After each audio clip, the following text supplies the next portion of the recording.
Right, just to remind you, the pressure on RT began after US intelligence claimed her channel was an instrument for meddling and manipulation in America. Back in September, the Justice Department then demanded we register as a foreign agent. Social media then began blocking her adverts on Google, YouTube and Twitter. They did that ahead of testimony in Congress, despite having no problem with RT prior to that. Analysts that we have spoken to believe the measures against RT America amount to a deflection tactic and an unwillingness to acknowledge domestic problems.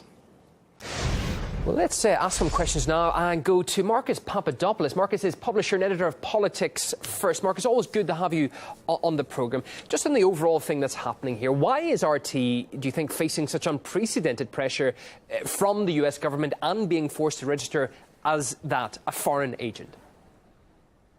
Well, I'm very concerned about this development because what it means is that freedom of speech and freedom of the press in America is under attack. It's under attack not just by the American government, it's under attack by American mainstream media. And when you put the American government and American mainstream media together, you come up with the American establishment. And the real reason why RT is under attack by the American establishment is because RT, for a number of years now, has been exposing the reckless, criminal and murderous foreign policy of Washington. RT has almost single-handedly exposed, in the context of Syria, how the American government has been supporting the various Islamist Wahhabist terrorist groups operating in that country, including ISIS. So now the American government, for the American government, it is payback time.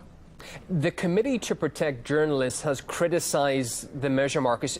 To what extent do you think we're going to see other media rights groups, politicians speak out about this? Because as you alluded to, it's a slippery slope, is it not? That if this can happen to RT, where is the line drawn after that? Well, as I said, I believe these are very, very dangerous times for America in the context of freedom of speech. I sincerely hope that as many right-minded politicians and journalists in America will speak out against it. But you know, there's another dimension to this. What does this mean for American citizens who are working for RT in America?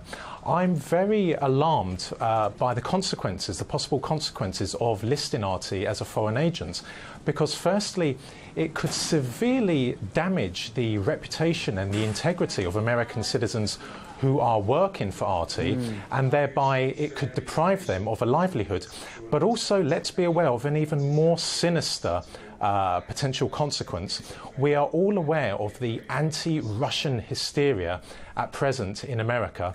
Now, an American nationalist or someone in America who is mentally unsound could one day see an American citizen reporting for RT and then think to themselves, well, this is a Russian propagandist. This is an American citizen who is a traitor and who is representing a foreign government. Action needs to be taken against them.